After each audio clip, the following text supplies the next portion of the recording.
Broadcast is now starting. All attendees are in listen-only mode. Realtors, thank you for joining this webinar sponsored by the Realtor Educational Foundation and the South Carolina Association of Realtors. This webinar presenter is Mr. Anton Gunn. Mr. Gunn is a nationally recognized keynote speaker and coach in the business of healthcare. He is known for his groundbreaking role in the implementation of the Affordable Care Act. He's worked with President Barack Obama's administration for 3.5 years, most recently as the Director of External Affairs at the Department of Health and Human Services. Mr. Gunn now provides insightful scouting reports about the future trends in healthcare and healthcare's impact on customers, businesses, and society. He is the founder and president of the 937 Strategy Group, a Washington, D.C. based consulting firm that helps organizations and entrepreneurs turn Obamacare into a financial opportunity. Mr. Gunn, thank you for educating South Carolina realtors on this important topic of health insurance and healthcare. Thank you again for the opportunity. Let's kind of just jump right in to how the Affordable Care Act can help realtors. So first, I want to go to the next slide and tell you a little bit about my background. Some of you may know who I am and know my background of being in the State House in South Carolina, working in South Carolina. But to give you a broad sense, I've had about 18 years of health policy experience working at various levels on the state and local level. Of course, working as a federal official at the Department of Health and Human Services, advising the president on implementation of the Affordable Care Act is something where I kind of honed my skills in working on this issue and pretty much understanding all there is to understand about the Affordable Care Act. So now I've been providing some consulting services to businesses in the healthcare industry, as well as other experts on the Affordable Care Act, and really focusing in on the business side of the business. But most importantly to this call, I have a wonderful life experience of being married to the real estate industry, if you will, for the last 14 years. My wife, Tiffany Johnson Gunn, for many years was a real estate agent in Columbia, providing services to consumers all across the Columbia region, and she learned the business from one of the best, and that's my mother-in-law, Nancy Johnson, who is at ERA Wilder Realty now, and has been in real estate in Columbia for nearly 30 years. And so not only have I been married to real estate for 14 years, but really around the business and learning from a great business leader like my mother-in-law, Nancy Johnson. And all of that has kind of given me some sense as to what realtors have been struggling with for years as they continue to build business and try to create opportunities for other people, and that is accessing healthcare reform.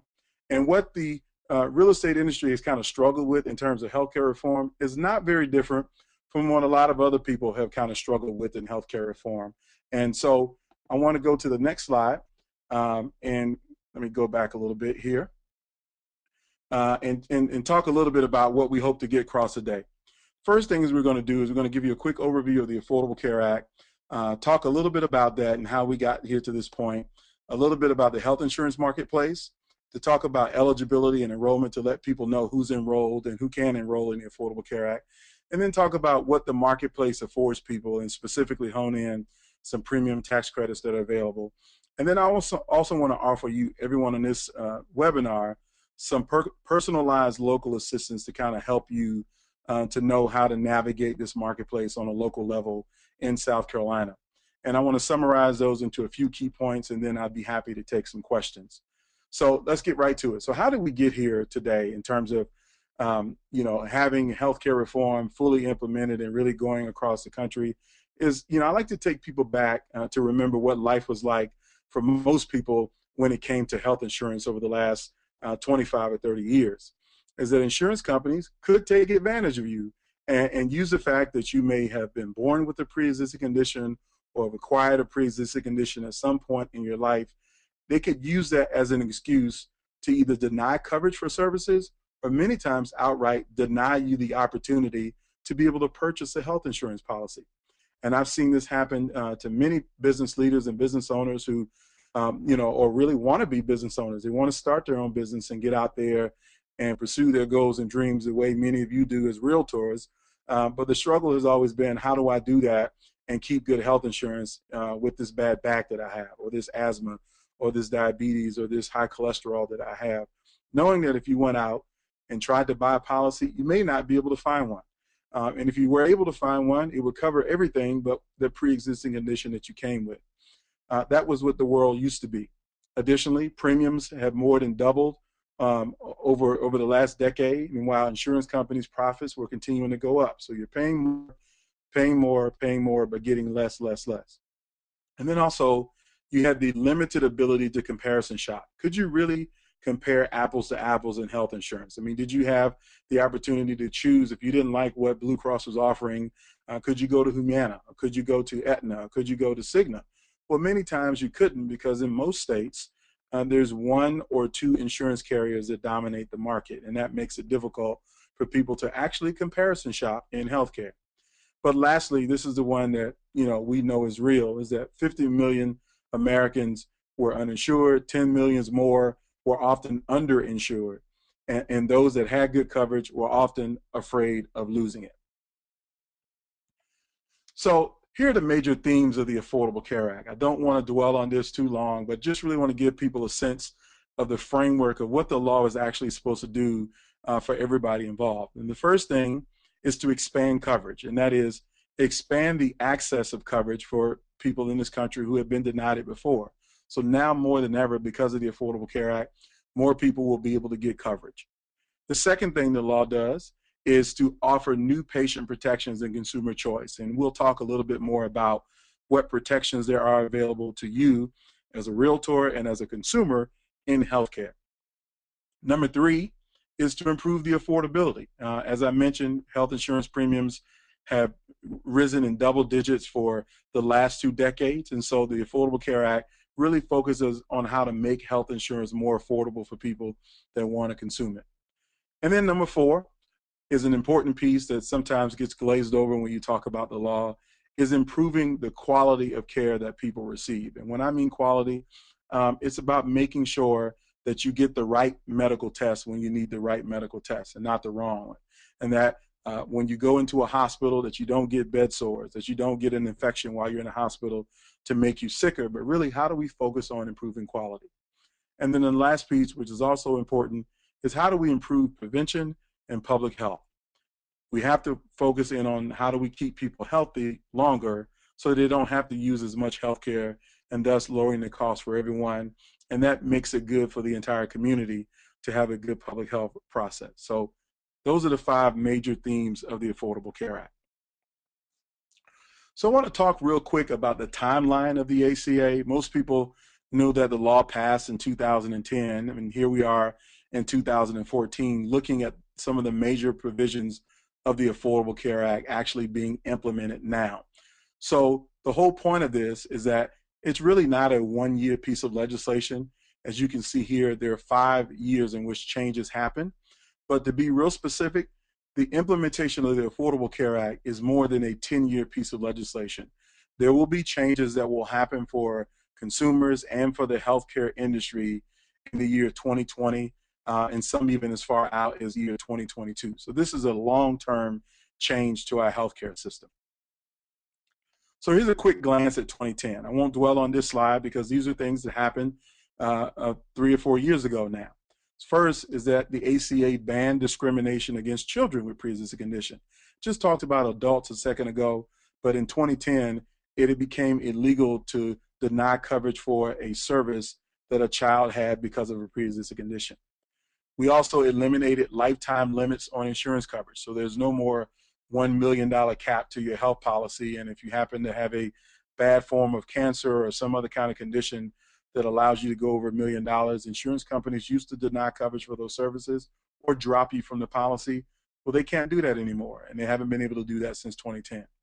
Everybody knows about the young adult coverage up to the age of 26. It's been helpful to a lot of people. To 3.3 million young adults are now still in their parents' plan thanks to this change by the Affordable Care Act. Seniors got a big benefit under the ACA in 2010, is that they were given some rebate checks on their prescription drug costs, and 4 million seniors got a rebate check. We also cracked down on healthcare fraud, recovering $4 billion in the first year of people who've tried to defraud our public programs of Medicare and Medicaid. And then, of course, the one that everybody knows about now is the creation of healthcare.gov, the internet web portal for people to get information and to make decisions about their healthcare. So this process of healthcare.gov started in 2010. In 2011, there were other things around discounts on prescription drugs, expanding community health centers. So there was new construction projects happening all across the country of building new health centers. There's also this big thing called medical loss ratio, MLR, and it's known as the 80-20 rule. And I want to talk to people who've been paying health insurance for years and why the 80-20 rule has been important for a lot of people. Well, before the Affordable Care Act, an insurance company could charge you a premium and actually not have to spend a significant portion of that premium on providing care or improving quality to you. Whereas the average was about 60-40, where insurance companies would collect the dollar from you and 60% of that dollar was spent on providing care. The other 40% of that dollar was spent on overhead costs or administrative costs. Well, in 2011, a new rule under the Affordable Care Act basically changed to say that you can't spend more than 20% on overhead costs, and 80% of that has to go to provide care who need it. And so there were other resources that were implemented in the Affordable Care Act that provided health information technology changes and new capability to help people to live a much longer, healthier life by using health information technology. Well, let's jump right into 2014, because this is where the Affordable Care Act got real to so many people. The Affordable Care Act actually expands coverage in 2014 to 32 million people. That's 92% of the non-elderly population. One of the things that it also did, as I mentioned earlier, it banned discrimination against adults with pre-existing conditions. So now adults have the ability to be able to get health coverage and not have to worry about their pre-existing condition being used against them. Individuals and small businesses have access to more options when they shop for coverage in the marketplace. You have the ability to buy certain private health insurance plans that are available to you. And again, I want to repeat that these are private health insurance plans. This is not a government plan. It's not run by HHS. It's not run by the State Department of Health Insurance.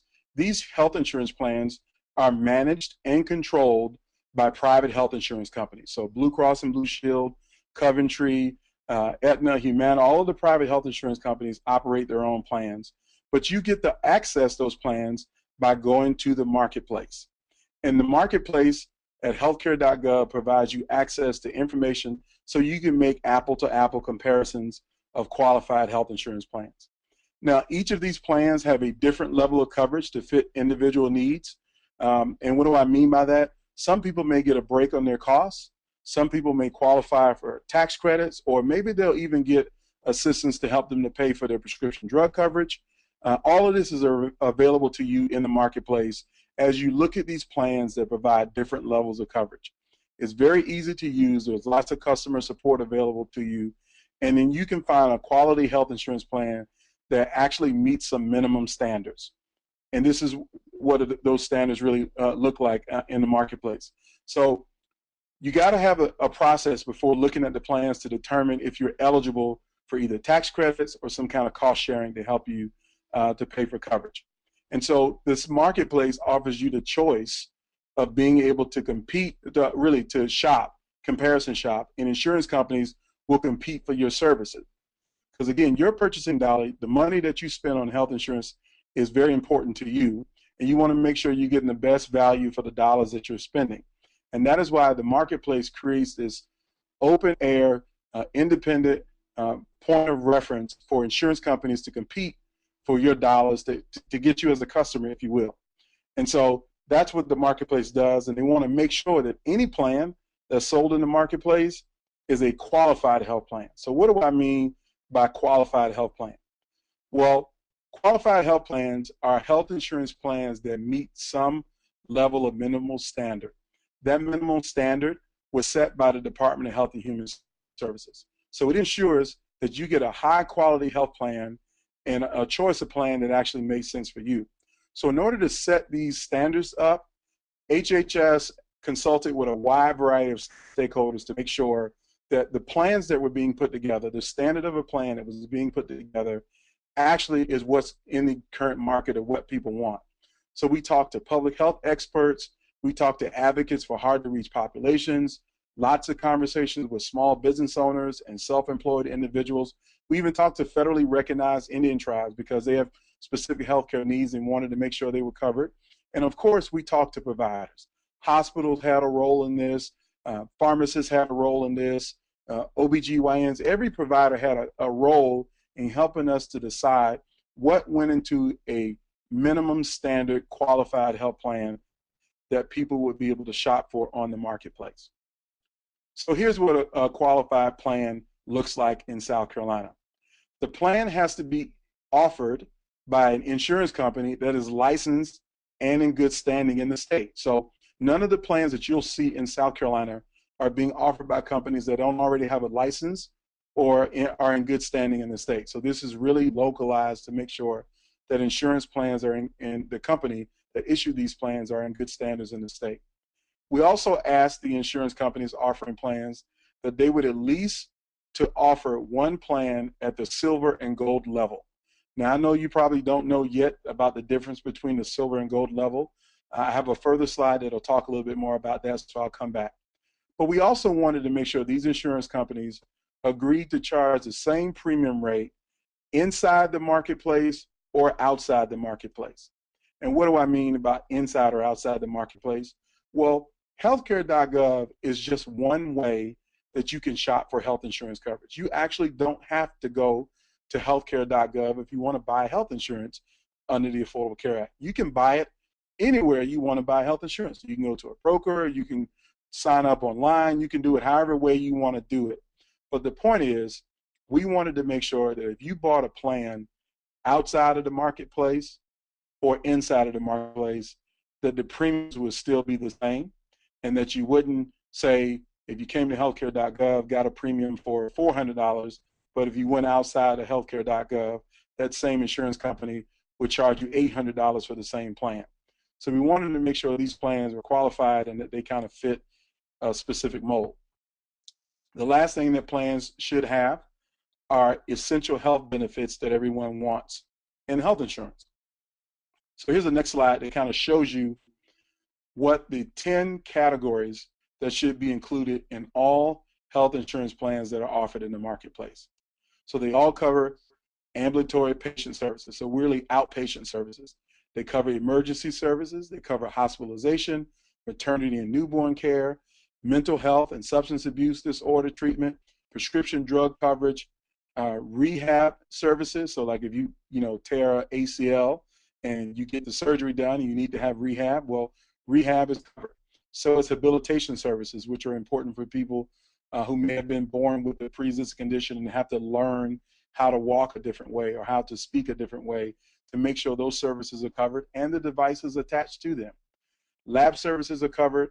Of course, prevention and wellness of chronic disease management is covered. We want people to be able to have access to smoking prevention programs and weight loss programs. Again, prevention is an important piece. And then the last thing is pediatric services, which includes dental and vision care for children. That's one of the points I want to stress. So if you're a parent on this webinar and you have children, well, one of the things you should understand that every plan that's offered in the health insurance marketplace will cover dental and vision for your children. That's a mandatory provision under the Affordable Care Act. Very important point. So I talked a second ago about plan levels and what's the difference of a silver and gold plan. Well, here you have 4 levels under the Affordable Care Act. You have bronze, silver, gold, and platinum.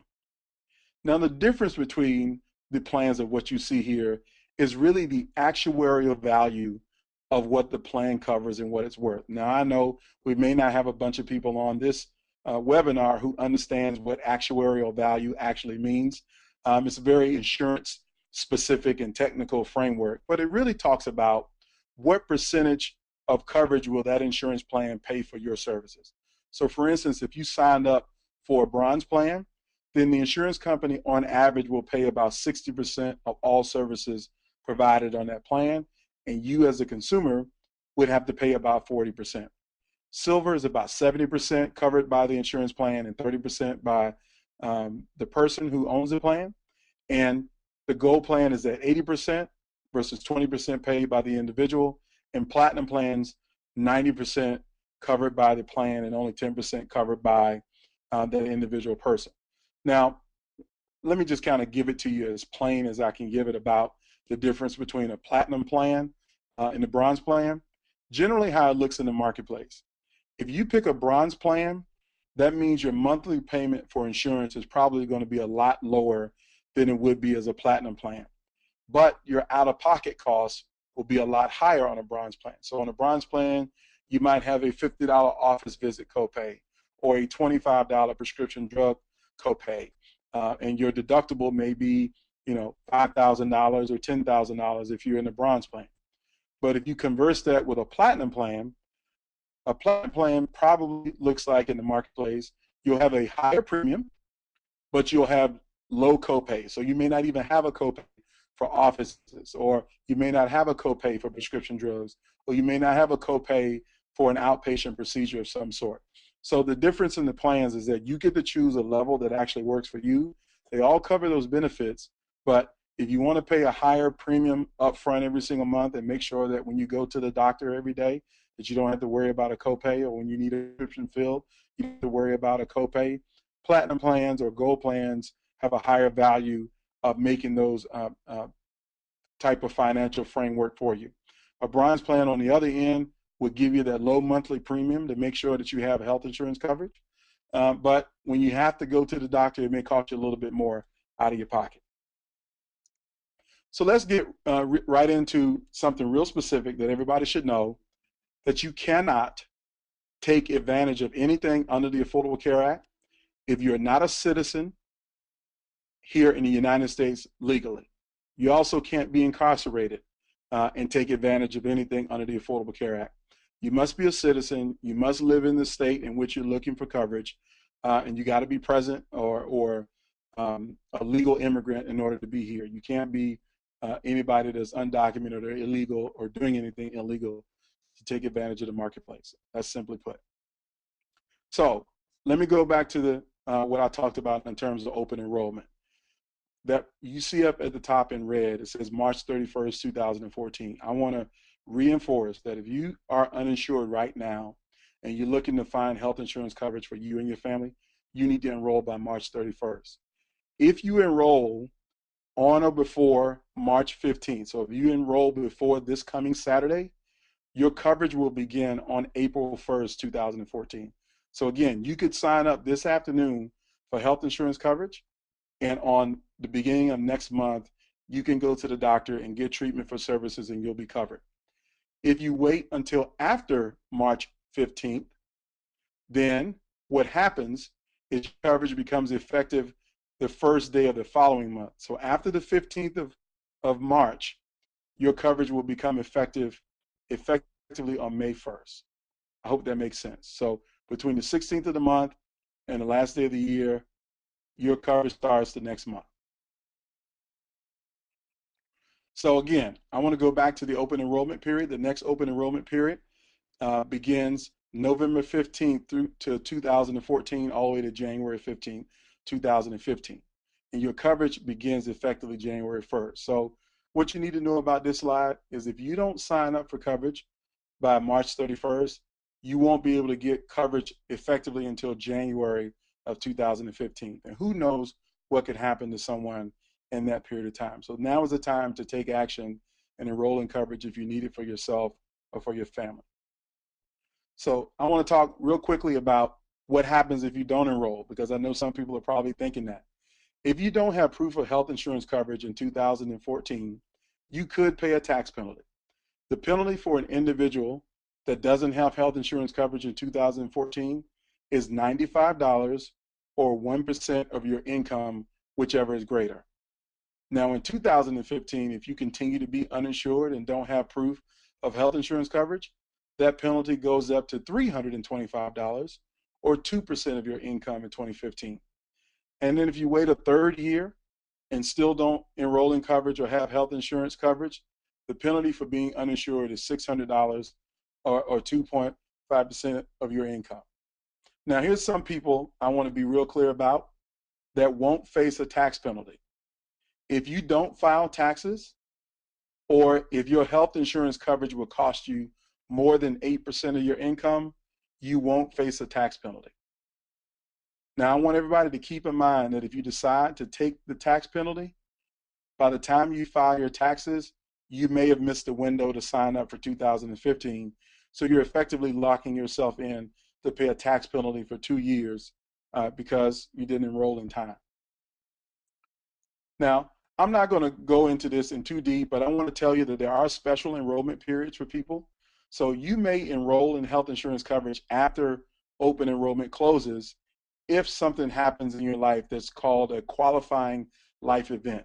So for instance, let's say you have health insurance coverage now through your spouse's employment, and your spouse loses her job or his job, he changes careers, and you lose your health insurance coverage because you were on that family plan at their employer.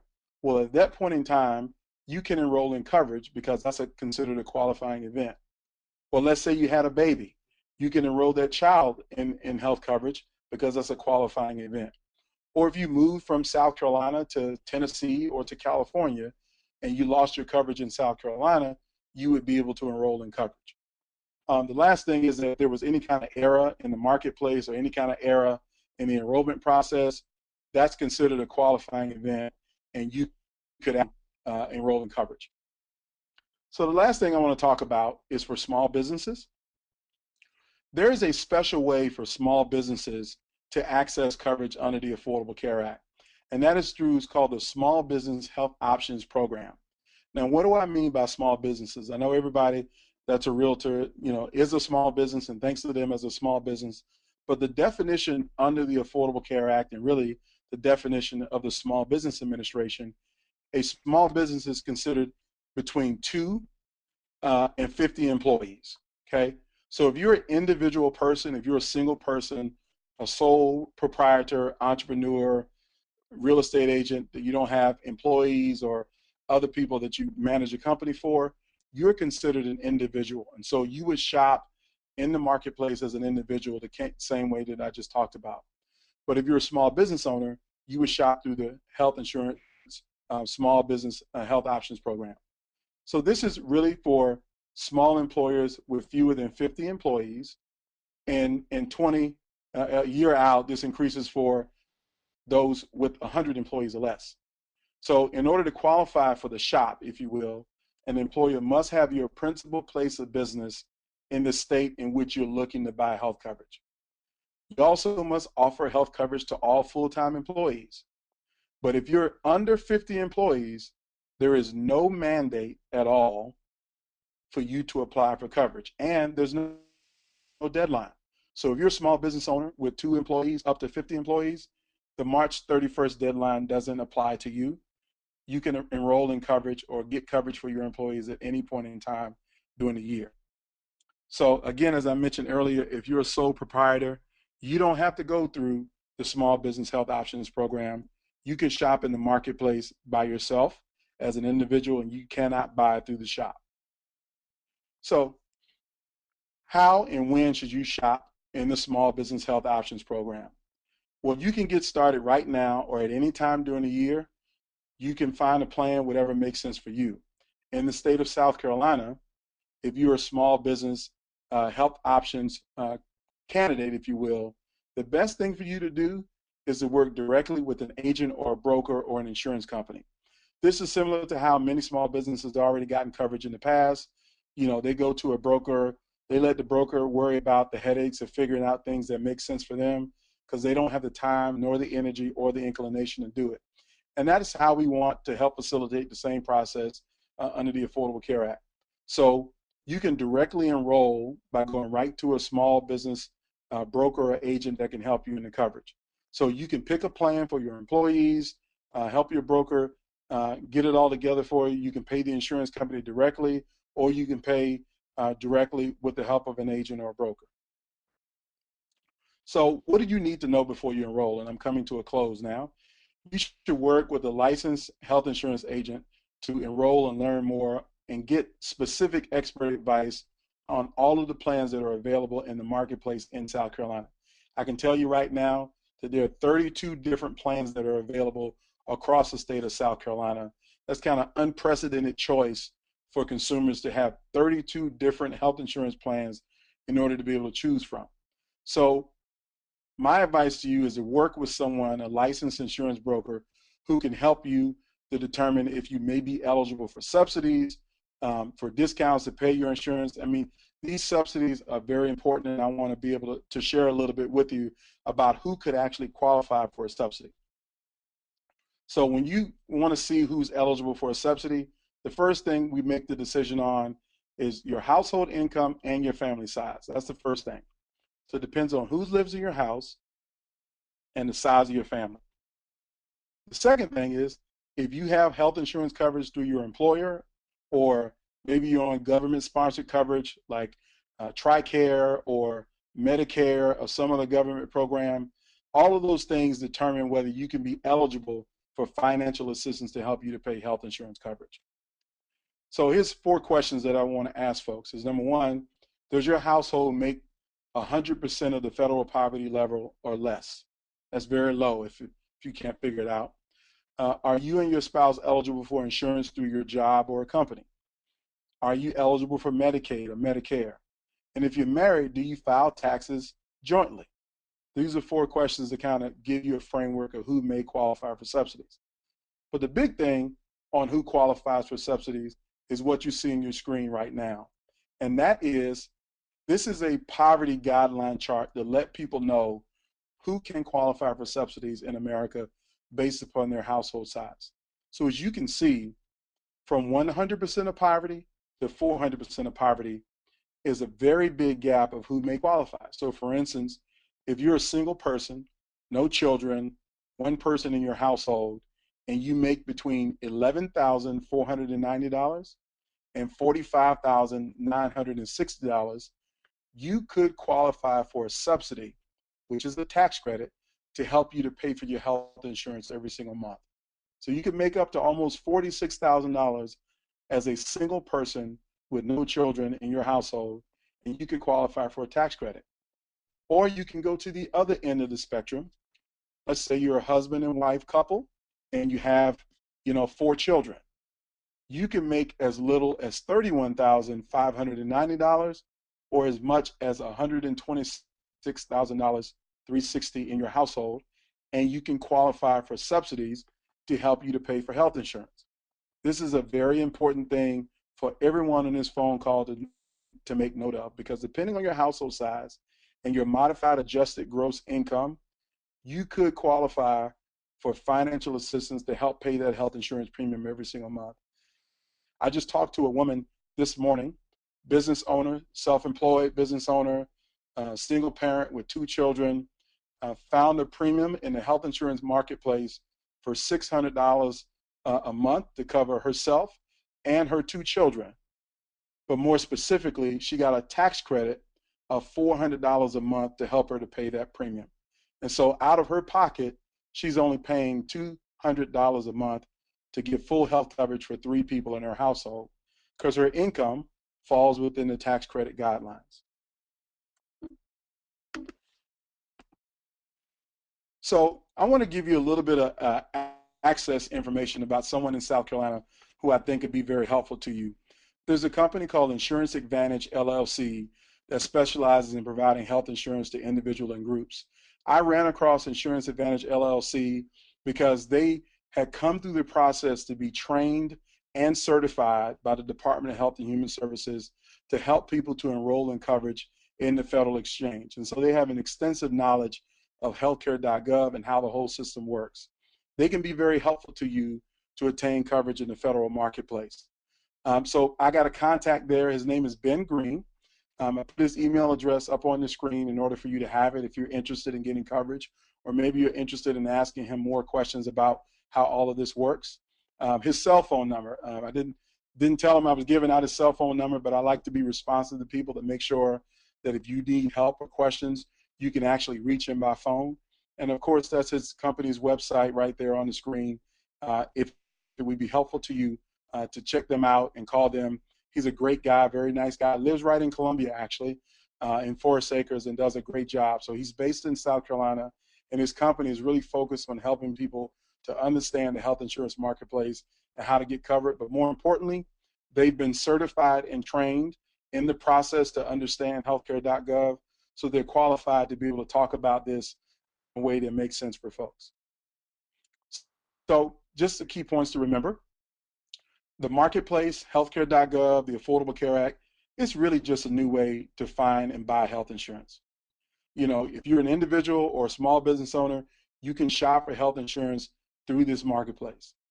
The deadline for you to get coverage is March 31st, 2014, and there's financial help for people who qualify for that help based upon their income and household size. And we have professionals who are ready to help you. You just got to remember that you have choices.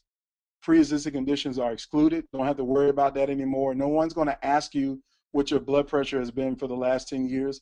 They don't care if you're a diabetic. They don't care if you have a back condition. They can't ask you those questions. Also, if you get your job through your employer, then nothing is changing with that. The marketplace are for people who are either self-employed or uninsured or work in small businesses. It's not about large employer coverage. That won't change. And you can still buy health insurance inside or outside of the marketplace. And but the marketplace is the only place that you can find out how to get those tax credits and how to save money by getting those cost sharing reductions, which really means no co-pays for prescription drug coverage or office visits. So those are the basic key points that I want people to remember. So the last thing is I want to say thank you for your time and your attention. And of course, I really want to apologize for the technical difficulties that we had. These things usually work, but you know, if it's technology made somewhere, something's going to go wrong with it. So, but if you want more healthcare information, you can go to a couple places, which is you can visit healthcare.gov yourself and just kind of read and check it out. My big thing for people is to just check it out and see what's there for you. The second thing you do, if you're interested in more information about healthcare and what I'm doing to actually help people to take advantage of the opportunities that healthcare reform presents, you can go to my website, AntonGunn.com is my website. You can join my list there and get information. You can like me on LinkedIn or Facebook. You can follow us on Twitter.